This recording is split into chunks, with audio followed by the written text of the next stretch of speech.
Hello और welcome back to our channel commerce concept building. कैसे हैं आप सब? आई होप आप सब एकदम अच्छे होंगे, तो बढ़िया होंगे। तो जैसे कि आप सब जानते हैं, संडे को क्लास हमारी ऑफ रहती है और कल को मंडे था। मुझे मंडे को क्लास लेनी थी, लेकिन मैं ले नहीं पाई थी क्लास। तो आप सब जानते हैं, सैटरडे को मैंने आपका 18th चैप्टर स्टार्ट करवाया था मार्केटिंग का, जो कि आपका फिज़िकल डिस्ट्रीब्यूशन, जिसको हम लॉजिस्टिक्स भी बोलते हैं। सैटरडे को मैंने आपको इसको बेसिकली समझाया था, एक छोटा सा आपको इंट्रोडक्शन पढ़ाया था, मीनिंग समझाया था। ठीक है, तो आज उसी को कंटिन्यू करते हैं। ठीक है, तो थोड़ा सा और मैं आपको पढ़ा देती हूँ मीनिंग में ही, जिससे आपको और ज़्यादा क्लियर हो जाए। देखिए, मैं यहाँ पे लिख देती हूँ लॉजिस्टिक्स। ठीक है, जिसको हम फिजिकल डिस्ट्रीब्यूशन भी बोलते हैं। Logistics of physical distribution is a marketing term which describe, क्या ये डिस्क्राइब कर रहा है? The broad range of activities. Broad range का मतलब बहुत ज़्यादा बड़ी रेंज, ठीक है ना, बहुत ज़्यादा ये एक्टिविटीज़ इंक्लूड करता है। That are concern with efficient movement of raw material. देखिए, ये वो सारी एक्टिविटीज़ मतलब इंक्लूड करता है जो एक्टिविटीज़ कहाँ से स्टार्ट हो जाती है? Movement of raw material means जब हम रॉ मटेरियल लाते हैं, मूवमेंट ऑफ रॉ मटेरियल, कहाँ से लेके आते हो आप रॉ मटेरियल? अगर आपकी कोई फैक्ट्री है तो आप अपना रॉ मटेरियल कहाँ से लेके आते हो? From supplier. ठीक है ना, सप्लायर से आप लेके आते हो ना। ठीक है, फ्रॉम सप्लायर। और कहाँ पे लेके आते हो? To the plant. To the plant या आप फैक्ट्री भी लिख सकते हैं। कहने का मतलब ये है कि ये लॉजिस्टिक्स सारी एक्टिविटीज़ इंक्लूड करता है, जो कि कौन कौन सी एक्टिविटीज़, जो कि यहाँ से स्टार्ट हो जाती है। कहाँ से? कि आप रॉ मटेरियल लेके आते हो, कहाँ से? सप्लायर से, और अपने प्लांट में या फैक्ट्री में उसको लाते हो। ठीक है, सेकेंड क्या है आपका? And finish product from producer to consumer through the intermediates. ठीक है, अब आपने रॉ मटेरियल भी लिया है, अब आप रॉ मटेरियल से एक फिनिश प्रोडक्ट बनाएंगे, एक प्रोडक्ट बनाएंगे, और फिनिश प्रोडक्ट भी आप उसको बोल सकते हैं। तो ये जो फिनिश प्रोडक्ट बनेगा, ये अभी आपके पास है, आपकी फैक्ट्री में है। ठीक है ना, फिनिश प्रोडक्ट फ्रॉम प्रोड्यूसर। आप क्या हो? प्रोड्यूसर। और आपको किसके पास भेजना है? कस्टमर्स के पास, टू कस्टमर्स। ठीक है ना, थ्रू मिडलमैन, या आप इंटरमीडिएट्स कुछ भी लिख सकते हैं, थ्रू मिडलमैन या इंटरमीडिएट्स। ठीक है ना। अब मिडलमैन क्या होता है, इंटरमीडिएट्स क्या होता है, ये मैंने सबको आपको समझा रखा है। ठीक है, जब मैंने आपको मिडलमैन वाला चैप्टर करवाया था। ठीक है, आई होप आपको ये वाली चीज़ क्लियर हुई हो। लॉजिस्टिक्स सारी एक्टिविटी इन्वॉल्व करता है। कौन जो एक्टिविटीज़ कहाँ से स्टार्ट हो जाती है?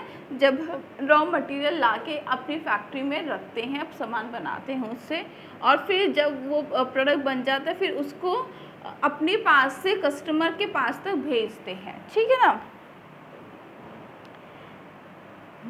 देखिए, एफिशिएंसी इन फिजिकल डिस्ट्रीब्यूशन, ध्यान से सुनिएगा। एफिशिएंसी मीन्स कि आप अगर अच्छे से काम कर रहे हैं, सारी अच्छे से आप एक्टिविटीज़ कर रहे हैं, जो कि इनमें एक्टिविटीज़ यूज़ होती हैं, तो क्या होता है? Efficiency in physical distribution significantly influence companies chances for marketing success. देखिए, जब आपका काम, आपकी हर एक्टिविटीज़ अच्छे से होगी, एफिशिएंट वे में होगी, प्रॉपर मैनेजमेंट होगा आपकी कंपनी में, आपके फैक्ट्री में, तो क्या होता है? आपका चांस बढ़ जाते हैं, आपके चांसेस हो जाते हैं कि आपकी जो कंपनी है, जो आपका मार्केट है, उसको आपको सक्सेस मिले, आपकी मार्केटिंग को सक्सेस मिले। ठीक है ना। Various decisions are involve in physical distribution decisions such as to, देखिए, फिजिकल डिस्ट्रीब्यूशन या लॉजिस्टिक्स में बहुत सारे डिसीजन होते हैं जो कि इनमें इंक्लूडेड होते हैं। अभी मैं आपको लिख के बताती हूँ कौन कौन से वो डिसीजंस होते हैं। ध्यान से देखिएगा। पहला डिसीजन, यहाँ पे मैं डिसीजंस लिख देती हूँ, ज़्यादा ही दूर हो गया। कौन कौन से डिसीजंस होते हैं? पहला डिसीजन होता है size of inventory, size of inventory storage, ठीक है। इस डिसीजन का मतलब ये है, एंड एक मिनट रुकिए, एंड इन्वेंट्री लोकेशन भी आप बोल सकते हैं, इन्वेंट्री लोकेशन, ठीक है। देखिए इस डिसीजन का मतलब ये है कि आप कितना अपने पास स्टॉक मेंटेन करके रखेंगे और कहाँ पे आप उस स्टॉक को रखेंगे, वेयर हाउस में रखेंगे या किसी गोडाउन में रखेंगे, ठीक है ना। सेकंड है modes of transport, modes of transport. देखिए यहाँ पे ना इन्वेंट्री में आपका रॉ मटेरियल भी आएगा। फॉर एग्जांपल आप रॉ मटेरियल लेके आए, ठीक है, आपको जितना चाहिए आपने यूज़ कर लिया, थोड़ा बच गया तो आप उसको कहाँ पे रखोगे और कितना आपको चाहिए, ठीक है।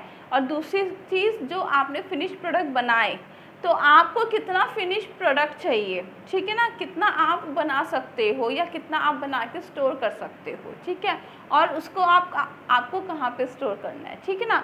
तो पहला है साइज़ ऑफ इन्वेंट्री स्टोरेज की आपको ये देखना है कि मैं कितना स्टोर कर सकता हूँ और कहाँ पे कर सकता हूँ, ठीक है। तो इसमें दोनों चीज़ें आती हैं, कंफ्यूज मत होना, रॉ मटेरियल प्लस आपका फिनिश प्रोडक्ट्स भी आएंगे, ठीक है ना। अब ये है मोड ऑफ ट्रांसपोर्ट। अब देखिए आप रॉ मटेरियल लेने गए, जब भी आपको ट्रांसपोर्ट की ज़रूरत पड़ेगी, ठीक है, और जब आप फिनिश प्रोडक्ट कस्टमर तक भेज रहे हो, जब भी आपको ट्रांसपोर्ट की ज़रूरत पड़ेगी, ठीक है। मटेरियल हैंडलिंग, कि आप मटेरियल को, जो आप रॉ मटेरियल लेके आए हो उसको कैसे हैंडल करते हो, मटेरियल हैंडलिंग। ये सारी चीज़ें मैं आपको और ज़्यादा डिटेल में समझाऊंगी जब मैं आपको डिस्ट्रीब्यूशन, ये लॉजिस्टिक्स के पार्ट्स करवाऊंगी, ठीक है ना। Order size and order processing. Order size मतलब कि लोग आपको कितना ऑर्डर दे रहे हैं, ठीक है ना। Order size and order processing, ये सारी चीज़ें मैं आपको करवाऊंगी। ऑर्डर प्रोसेसिंग का मतलब क्या होता है, फॉर एग्जांपल किसी ने आपको ऑर्डर दिया कि मुझे इतना सामान चाहिए, ठीक है ना। आप फॉर एग्जांपल कपड़े बनाते तो आपको कपड़ों का ऑर्डर आया और कस्टमर ने कहा कि मुझे इतना सामान चाहिए। तो जब आपके पास कस्टमर ने ऑर्डर प्लेस कर दिया, ऑर्डर प्लेस करने से लेके उसके पास ऑर्डर पहुंचाने तक की सारी एक्टिविटीज़ को हम ऑर्डर प्रोसेसिंग कहते हैं, ठीक है ना। इन्वेंट्री कंट्रोल भी आता है इसमें, मैं इधर लिख रही हूँ इन्वेंट्री कंट्रोल। जो आपने इन्वेंट्री या जो स्टॉक आपने अपनी फैक्ट्री में या गोडाउन में मेंटेन करके रख रखा है उसको कंट्रोल करना, देखना उसको, ठीक है ना। ट्रांसपोर्टेशन हो गया था, वेयर हाउसिंग, ये सारी चीज़ें वही हैं, ठीक है। तो देखिए जो लॉजिस्टिक्स या फिज़िकल डिस्ट्रीब्यूशन का मेन ऑब्जेक्टिव है वो यही है कि हमारा जो कस्टमर का जो सेटिस्फैक्शन है उसको हम मैक्सिमाइज़ कर पाएँ एंड मिनिमाइज़ किसको कर पाएँ, अपनी कॉस्ट को। जितना भी यहाँ पे खर्चा मतलब यहाँ पे आएगा उसको हमें क्या करना है, मिनिमाइज़ करना है, हमें ज़्यादा खर्चा नहीं करना। नो डाउट हमें ये सारी एक्टिविटीज़ परफॉर्म करनी है, लेकिन हम अगर ठीक तरीके से इन सब एक्टिविटीज़ में मैनेजमेंट करेंगे, इन सब एक्टिविटीज़ को एफिशिएंटली परफॉर्म करेंगे तो हमारी जो कॉस्ट है वो मिनिमाइज़ हो जाएगी। मिनिमाइज़ मतलब कम, और क्या मैक्सिमाइज़ होगा, customer satisfaction, maximise customer satisfaction, ठीक है। यहाँ पे हमें कस्टमर सेटिस्फैक्शन को मैक्सिमाइज़ करना है। आई होप आपको ये चीज़ क्लियर हुई हो। ये मैंने आपको और पढ़ा दिया, जो सैटरडे को मैंने आपको करवाया था उसके आगे से मैंने कंटिन्यू यहाँ पे किया, ठीक है। तो कल की क्लास में मैं आपको पढ़ाऊँगी कैरेक्टरिस्टिक्स ऑफ फिजिकल डिस्ट्रीब्यूशन। अगर कोई भी डाउट या कन्फ्यूजन है इस चीज़ में तो आप आराम से कमेंट सेक्शन में पूछ सकते हैं। और यहाँ पे अभी मैंने आपको शॉर्ट में ये पॉइंट बताया क्योंकि अभी हम यहाँ पे आगे वाली क्लासेस में हम पढ़ेंगे components of physical distribution, that is logistics. देखिए आई होप आपको ये डायग्राम दिख रहा हो, इसमें आपको सारी चीज़ें मैं अच्छे से पढ़ाऊँगी, ठीक है। तो देखिए यहाँ पे एक टॉपिक है डेफिनेशन ऑफ फिजिकल डिस्ट्रीब्यूशन। मैं आपको हमेशा से एक ही बात कहती आई हूँ, डेफिनेशन जो भी आपकी बुक में अगर आपके एग्जाम में डेफिनेशंस आती हैं तो आपको वो याद करनी पड़ेगी, और याद भी आपको इस तरीके से करनी पड़ेगी कि किस ऑथर ने कौन सी डेफिनेशन दी है। आप डेफिनेशन को चेंज नहीं कर सकते, आपको वर्ड टू वर्ड याद करनी पड़ती है विद ऑथर्स नेम, ठीक है ना। तो वो आप अपने साइड से याद कर सकते हैं। तो बस आज की क्लास में इतना ही, छोटी सी क्लास रखी थी मैंने। तो फिर अब हम मिलते हैं कल की क्लास में, जिसमें मैं आपको पढ़ाऊँगी कैरेक्टरिस्टिक्स ऑफ फिजिकल डिस्ट्रीब्यूशन और लॉजिस्टिक्स। तो अब हम मिलेंगे कल की क्लास में, तब तक के लिए बाय।